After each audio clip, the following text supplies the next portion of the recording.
हाँ जी। Next topic है reported speech. Reported जैसा कि इसका हिंदी अर्थ होता है प्रतिवेदित किया गया या बताया गया या यूँ कह सकते हैं कि उल्लेख किया गया, ठीक है ना, प्रतिवेदित किया गया।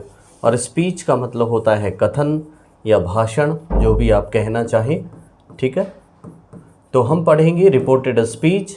जनरली सामान्यतया इनका जो नाम होता है वह नरेशन भी होता है, इनको नरेशन भी कहते हैं और दूसरा इनको स्पीच भी कहते हैं। अगर नरेशन की बात की जाए तो इनका दूसरा नाम जो नरेशन होता है वह है, या नरेशन की जो उत्पत्ति है वह नरेट नामक शब्द से हुई है। किससे हुई है? नरेट नामक शब्द से, जिसका मतलब होता है उल्लेख करना, उल्लेख करना। लेकिन अब सवाल प्रिय विद्यार्थियों आपके सामने ये होगा कि आखिरकार रिपोर्टेड स्पीच क्या भला है? कुछ नहीं, रिपोर्टेड स्पीच एक सामान्य कथन होता है जो हम आम बोलचाल की भाषा में बोलते हैं, लेकिन हमारे द्वारा कही गई बात को जब हम दोबारा से कुछ परिवर्तन के साथ बोलते हैं तो वह उसका दूसरा पार्ट होता है। तो कुल मिलाकर इस प्रकार से रिपोर्टेड स्पीच के दो भाग होते हैं और दोनों भागों में पहला भाग जो जनरली आम बोलचाल की भाषा में कोई भी वक्ता बोलता है वह होता है डायरेक्ट स्पीच, और फिर उसको वक्ता द्वारा कही गई बात को जब कुछ परिवर्तन करके बोला जाता है उसे कहते हैं इनडायरेक्ट स्पीच। तो डायरेक्ट स्पीच और इनडायरेक्ट स्पीच को पढ़ने से पहले, यानी कि जिस भी व्यक्ति ने कुछ बोला वो डायरेक्ट, फिर उसमें कुछ परिवर्तन करके लिखा गया या बोला गया वह इनडायरेक्ट स्पीच। तो इसको जानते हैं। रिपोर्टेड स्पीच में एक स्टेटमेंट होता है, एक कथन होता है, can be expressed in two ways. उसको दो तरीके से अभिव्यक्त किया जा सकता है, जैसा मैंने आपको अभी बताया है। और दो तरीके से उस कथन को अभिव्यक्त करने में जिन दो पार्ट्स की भूमिका होती है, पहला पार्ट होता है डायरेक्ट स्पीच और दूसरा होता है इनडायरेक्ट स्पीच। डायरेक्ट स्पीच जो होता है वह एक्चुअल स्टेटमेंट होता है जो वक्ता के द्वारा कहा या बताया जाता है। यानी कि आप मान लीजिए मैं कुछ बोल रहा हूँ तो मेरे द्वारा जो बात बोली जा रही है वह बात डायरेक्ट स्टेटमेंट या डायरेक्ट स्पीच होगी। दूसरी होती है इनडायरेक्ट स्पीच। इनडायरेक्ट स्पीच क्या होता है? Statement after necessary changes by speaker. लेकिन जब वक्ता के द्वारा कहे गए कथन में कुछ आवश्यक परिवर्तन कर दिए जाते हैं तो उन आवश्यक परिवर्तनों के बाद में उसे हम अप्रत्यक्ष कथन कहते हैं। कौन सा कथन कहते हैं? अप्रत्यक्ष कथन। उदाहरण के रूप में आप देख सकते हैं, पहले वाला एग्जाम्पल है ही सेड, उसने कहा, comma inverted comma, I can go there, मैं वहाँ जा सकता हूँ। उसने कहा कि मैं वहाँ जा सकता हूँ। अमुक व्यक्ति था, उसने कहा कि मैं वहाँ जा सकता हूँ, मैं ये कर सकता हूँ, मैं किताब पढ़ सकता हूँ, मैं लिखता हूँ, मैं खेलता हूँ। ये तमाम वाक्य कैसे हैं? ये डायरेक्ट स्पीच के हैं। लेकिन जब इसमें परिवर्तन किया जाएगा तो परिवर्तन किस तरीके से किया जाता है उसके लिए कुछ रूल्स होते हैं, कुछ नियम होते हैं जब आप डायरेक्ट से इनडायरेक्ट में उसको बदलते हैं।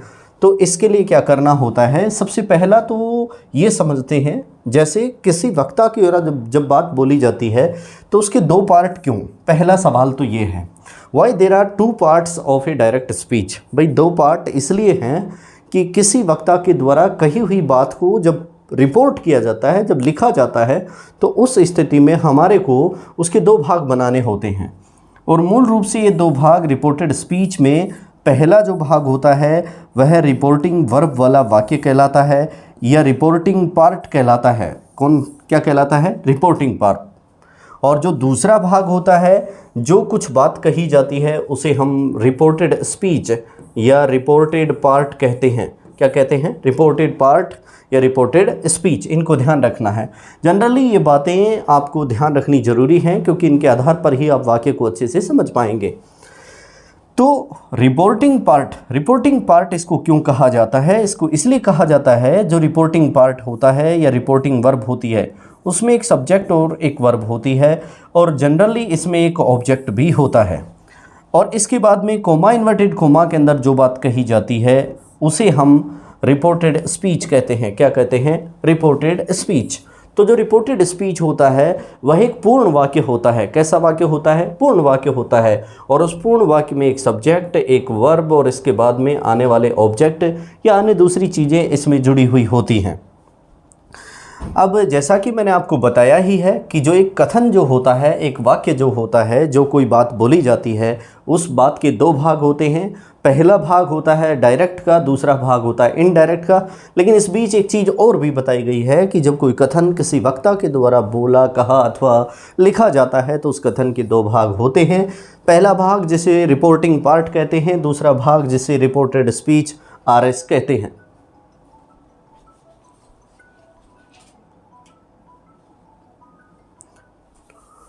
ठीक है, तो यहाँ पर देखते हैं कंपोनेंट्स ऑफ डायरेक्ट स्पीच। अब हम पढ़ेंगे कि जो डायरेक्ट स्पीच होती है, रिपोर्टेड स्पीच में पहला पार्ट डायरेक्ट स्पीच का, उस डायरेक्ट स्पीच के कंपोनेंट्स क्या क्या हैं। कंपोनेंट्स यानी उसके आवश्यक अंग कौन कौन से होते हैं। हालांकि मैंने आपको बता ही दिया है, लेकिन फिर भी इसको हम रिवाइज कर लेते हैं कि इसके जो मुख्य भाग होते हैं रिपोर्टेड स्पीच के, केवल रिपोर्टेड स्पीच के दो भाग होते हैं। वो दो भाग आपको बताए हैं, पहला रिपोर्टिंग पार्ट होता है, दूसरा रिपोर्टेड पार्ट होता है। रिपोर्टिंग का मतलब जिसमें रिपोर्टिंग यानी रिपोर्ट कर रहा। अब रिपोर्ट करने वाला कोई सब्जेक्ट होगा, जाहिर सी बात है, रिपोर्टिंग करने वाला। और दूसरा होता है रिपोर्टेड पार्ट, यानी कि वक्ता के द्वारा जो बात कह दी गई है वह वाला हिस्सा। एक तो वक्ता ने जो बात कही है, एक तो वो हिस्सा है, और एक वक्ता के द्वारा जो बात कह दी गई है वह हिस्सा है। तो ऐसी स्थिति में रिपोर्टिंग पार्ट को हम जनरली रिपोर्टिंग वर्ब का वाक्य भी कहते हैं, और जो रिपोर्टेड पार्ट होता है उसको हम रिपोर्टेड स्पीच का पार्ट भी कहते हैं। इस तरीके से इसके दो मेन कंपोनेंट होते हैं, और जनरली इसकी पहचान के लिए हम देखते हैं कि रिपोर्टिंग पार्ट होता है वह आउटसाइड इन्वर्टेड कोमाज होता है। यानी कि जो रिपोर्टिंग पार्ट होता है वो इन्वर्टेड कोमा जब वाक्य में लगा होता है, इस तरीके से जैसा मैंने आपको पूर्व में भी बताया है, तो इस कोमा इन्वर्टेड कोमा के अंदर एक अलग वाक्य होता है और इससे बाहर एक अलग वाक्य होता है। ये वाला जो वाक्य होता है कोमा इन्वर्टेड कोमा से बाहर, वह रिपोर्टिंग पार्ट या रिपोर्टिंग वर्ब होती है, और इसके साथ में एक मुख्य क्रिया जुड़ी हुई होती है। इसके बाद में रिपोर्टेड पार्ट होता है जिसे रिपोर्टेड स्पीच भी कहते हैं। उसे क्या कहते हैं? रिपोर्टेड स्पीच भी कहते हैं। तो रिपोर्टेड स्पीच का जो पार्ट है उसमें वह between inverted commas, reported speech का जो वाक्य है वह इन्वर्टेड कोमाज के बीच में पाया जाता है, इन्वर्टेड कोमा के बीच में। यानी कि ये वाला जो वाक्य होता है कोमा इन्वर्टेड कोमा के बीच में, वह इन्वर्टेड कोमा के अंदर रिपोर्टेड स्पीच होता है। उदाहरण के रूप में हम देखते हैं, उदाहरण स्वरूप देखिए, शी सेड, उसने कहा, कोमा इन्वर्टेड कोमा, उसने कहा, my father is an engineer, मेरे पिता एक इंजीनियर हैं या अभियंता हैं। ठीक है, तो शी सेड वाला जो पार्ट है कोमा इन्वर्टेड कोमा से बाहर, वह रिपोर्टिंग पार्ट है। वह क्या है? रिपोर्टिंग पार्ट है। यानी कि इसमें एक सब्जेक्ट है और एक वर्ब है, इसमें एक सब्जेक्ट है और एक क्या है? वर्ब है। दूसरा जो पार्ट है my father is an engineer, यह वाला जो भाग है यह रिपोर्टेड पार्ट है। यह क्या है? रिपोर्टेड पार्ट है। इसके अंदर भी एक सब्जेक्ट होगा, एक वर्ब होगी और एक ऑब्जेक्ट अथवा कॉम्प्लीमेंट या अदर्स दूसरी चीज़ें इसमें सम्मिलित होती हैं। अब हमारी मुख्य बात यह है कि जब कोई वाक्य आपके सामने डायरेक्ट स्पीच का लिखा हो, तो उस डायरेक्ट स्पीच के वाक्य को जब हम इनडायरेक्ट स्पीच में बदलते हैं तो उस समय कुछ नियमों को हमें फॉलो करना होता है। वो नियम आगे आने वाले हैं जब मैं आपको सामान्यतः उन नियमों से रूबरू या परिचित करवाऊंगा। लेकिन यहाँ पर जैसे ये एक पहला सेंटेंस है, शी सेड, शी का सी होता है, और जब डायरेक्ट से इनडायरेक्ट बनाया जाता है तो सेड को सेड लिखेंगे। कोमा इन्वर्टेड कोमा के बाद को हटाने के लिए हम दैट कंजंक्शन लगाएंगे। माई फादर है, माई फादर देखिए यहाँ पर जो फर्स्ट पर्सन है इसको सब्जेक्ट के अनुसार बदला जाएगा, आई माई में। कुछ प्रोनाउन होते हैं जिनके लिए एक सूत्र का इस्तेमाल होगा, वह सूत्र आपको बताया जाएगा सन बटा 123। यानी कि फर्स्ट पर्सन रिपोर्टिंग वर्ब के सब्जेक्ट के अनुसार, सेकंड पर्सन रिपोर्टिंग वर्ब के ऑब्जेक्ट के अनुसार, और जो थर्ड पर्सन होते हैं ही, शी, इट और दे, उनमें कोई परिवर्तन नहीं होता है। अब जाहिर सी बात है कि प्रोनाउन चार्ट है, उसमें यहाँ पे जो पर्सन होता है माई, यह आई माई में, आई की सेकंड फॉर्म है, इसलिए ये जो शी है इसके अनुसार जब बदलेगा तो ये शी हो जाएगा। लेकिन शी जब ये सेकंड फॉर्म है आई की, तो इसकी भी यहाँ पे सेकंड फॉर्म क्या हो जाएगी? हर, क्योंकि शी की सेकंड फॉर्म और थर्ड फॉर्म यथावत एक समान होती हैं। तो शी शेड दैट, उसने कहा कि हर फादर, फादर का फादर, इजारम को जब हम डायरेक्ट से इनडायरेक्ट में बदलते हैं तो वाज कर देते हैं और एन इंजीनियर यथावत रहेगा। इसका दोनों का हिंदी भावार्थ जानते हैं। शी सैड, उसने कहा, my father is an engineer, कि मेरे पिता एक अभियंता हैं। तो उसने बताया कि उसके पिता एक अभियंता थे। इस प्रकार से पहले वाक्य के हिंदी भावार्थ में और दूसरे वाक्य के हिंदी भावार्थ में बहुत कुछ अंतर हो जाता है, जिसमें आवश्यक परिवर्तन जब किए जाते हैं तो परिणाम बदल जाता है। नेक्स्ट एग्जाम्पल है अभी दूसरा कि Anoop said to her, Anoop ने उससे कहा, सिट डाउन हेयर, यहाँ बैठ जाइए। एक ऐसा सेंटेंस है जिसकी शुरुआत वर्ब की फर्स्ट फॉर्म से हो रही है। किससे हो रही है? वर्ब की फर्स्ट फॉर्म से। ये एक अलग तरीके का वाक्य है जिसके एग्जाम्पल और जिसके नियम आपके सामने आगे जब हम बढ़ेंगे डायरेक्ट से इनडायरेक्ट पढ़ते समय तब आपको बता दिए जाएंगे। तो अनूप का अनूप रखेंगे। सैड टू जो है वर्ब की फर्स्ट फॉर्म से जब कोई वाक्य शुरू होता है तो उसे रिक्वेस्टेड में बदल देते हैं। हर का हर रखेंगे क्योंकि ये यहाँ पे ऑब्जेक्ट है। कोमा इन्वर्टेड कोमा के स्थान पर जब वर्ब की फर्स्ट फॉर्म से जब कोई वाक्य शुरू होता है इम्पेरेटिव सेंटेंस, तो कोमा इन्वर्टेड कोमा के स्थान पर दैट ना लगाकर टू लगाते हैं और बाकी वाक्य को हम यथावत रखते हैं। हेयर जो है समय स्थान और दूरी जैसा शब्द है उसको हम किस में बदल देंगे? देयर में बदल देंगे। हालांकि जो न्यू कमर्स हैं इंग्लिश वाले उनके ज़रूर प्रॉब्लम आ रही होगी, लेकिन जब आगे नियम आएंगे और जब इसके गोल्डन एग्जाम्पल्स होंगे वहाँ पर आपको ये चीज़ें समझ में आएंगी।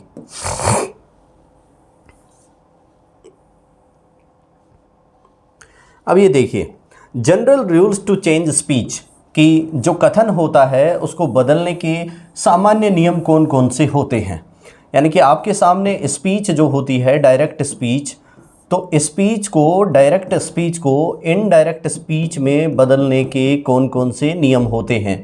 सबसे पहला जो रिमूवल है, सबसे पहला जो नियम है वह है कि इन्वर्टेड कोमा जो होता है डायरेक्ट स्पीच में उसको हटाते हैं। सबसे पहले उसको हटाते हैं और इसको जब हम हटाते हैं तो जहाँ कोमा इन्वर्टेड कोमा होता है वहाँ लगा होता है उसके स्थान पर हम एक निश्चित कंजंक्शन का प्रयोग करते हैं। और वो निश्चित कंजंक्शन जो होता है या तो दैट हो सकता है या इफ़ या वेदर हो सकता है या टू हो सकता है। इस तरीके से अलग अलग कंजंक्शन का प्रयोग कोमा इन्वर्टेड कोमा के स्थान पर वाक्य के अनुसार लगाए जाते हैं। जनरली बात आपको ये देखनी है कि सामान्यतया कि डायरेक्ट से जब इनडायरेक्ट बनाएंगे तो इन्वर्टेड कोमा तो हटेगा, ये बाद में आएगा कि भाई उसकी जगह क्या लगाया जाएगा, किस तरीके से लगेगा। दूसरा है जो रिपोर्टिंग वर्ब होती है, यानी कि जो रिपोर्टिंग पार्ट होता है कोमा इन्वर्टेड कोमा से बाहर वाला जो वाक्य होता है, इस वाले वाक्य के अनुसार जो रिपोर्टेड स्पीच का जो टेंस होता है, कोमा इन्वर्टेड कोमा के अंदर आने वाले वाक्य का जो टेंस होता है, फिर उसको बदलेंगे। फिर उसको क्या करेंगे? बदल देंगे।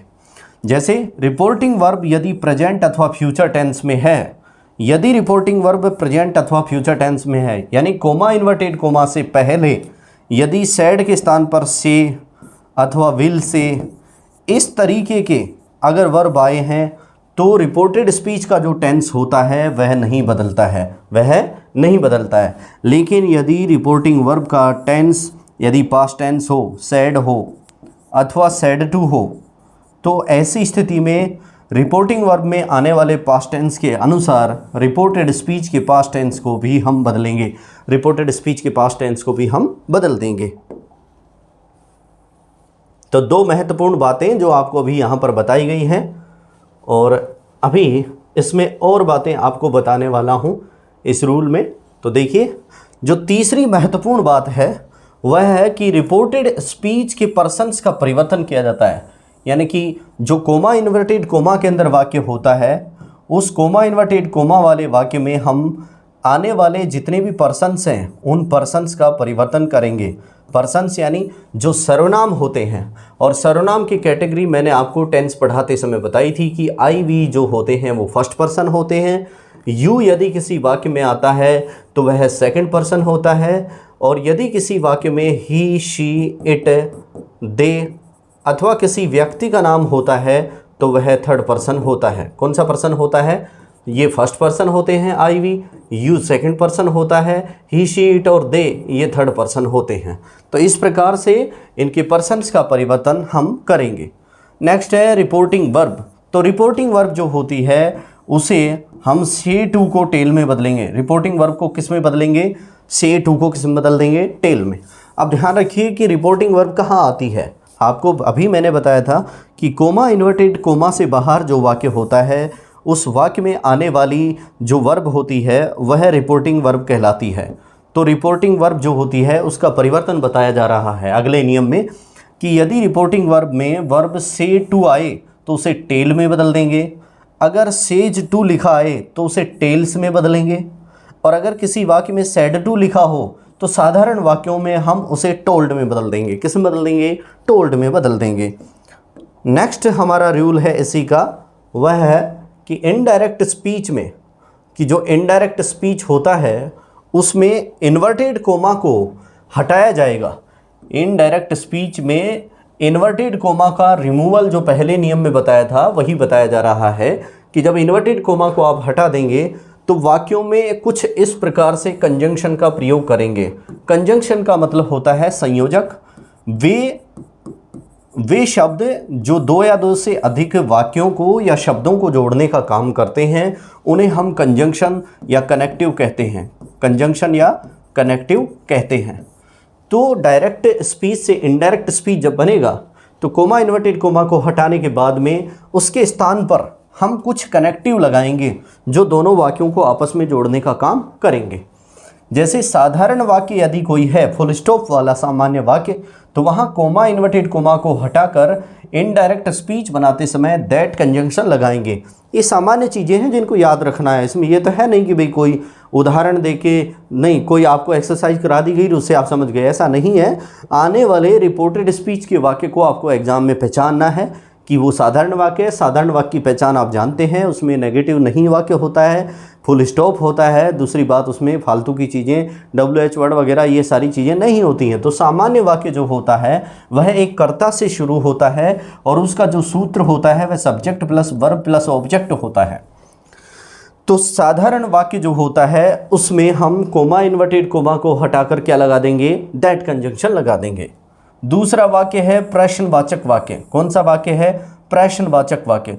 जो प्रश्नवाचक वाक्य होता है, इंटरोगेटिव सेंटेंस, वह प्रश्नवाचक वाक्य इफ़ या वेदर से शुरू होता है। इसका मतलब क्या हुआ? मेरा कहने का मतलब यह है कि यदि वाक्य प्रश्नवाचक है तो कोमा इन्वर्टेड कोमा को हटा दीजिए और उसके स्थान पर या तो इफ़ कंजंक्शन लगाना है या फिर वेदर कंजंक्शन लगाना है। अब आपको मालूम ही है कि प्रश्नवाचक जो वाक्य होता है उसके अंत में प्रश्नवाचक चिन्ह अवश्य होगा। नेक्स्ट है यदि WH वर्ड हो। कौन सा वर्ड हो? WH word. WH वर्ड में आप जानते ही हैं कि वाट, हाउ, व्हेन, वाई, है ना, ये जो सब होते हैं ये WH वर्ड होते हैं। अगर प्रश्नवाचक वाक्य की शुरुआत डायरेक्ट स्पीच के वाक्य में WH वर्ड से हो तो कोमा इन्वर्टेड कोमा को हटाने के बाद कोई कंजंक्शन नहीं लगेगा, बल्कि जो प्रश्नवाचक वाक्य WH वर्ड से शुरू हो रहा है, जो वाक्य WH वर्ड से शुरू हो रहा है उस WH वर्ड को वहां पर हम यथावत लगा देंगे।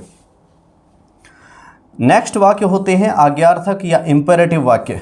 आज्ञार्थक या इंपेरेटिव वाक्य, जो इंपेरेटिव वाक्य होते हैं, जो आज्ञार्थक वाक्य होते हैं, जो ऐसे वाक्य होते हैं जिनकी शुरुआत वर्ब की फर्स्ट फॉर्म से डू नॉट अथवा काइंडली या प्लीज से होती है। तो ऐसे जो आज्ञार्थक वाक्य होते हैं उन आज्ञार्थक वाक्यों में कोमा इन्वर्टेड कोमा को हटाकर जब आप इनडायरेक्ट स्पीच बनाएंगे तो वहाँ पर टू कंजंक्शन या टू कनेक्टिव लगेगा। कौन सा कंजंक्शन लगाएंगे? टू कंजंक्शन लगाएंगे। ये जनरल रूल्स हैं जिनको आपको याद करना है, इसके बाद में आप एग्जाम में क्वेश्चन सोल्व कर पाएंगे।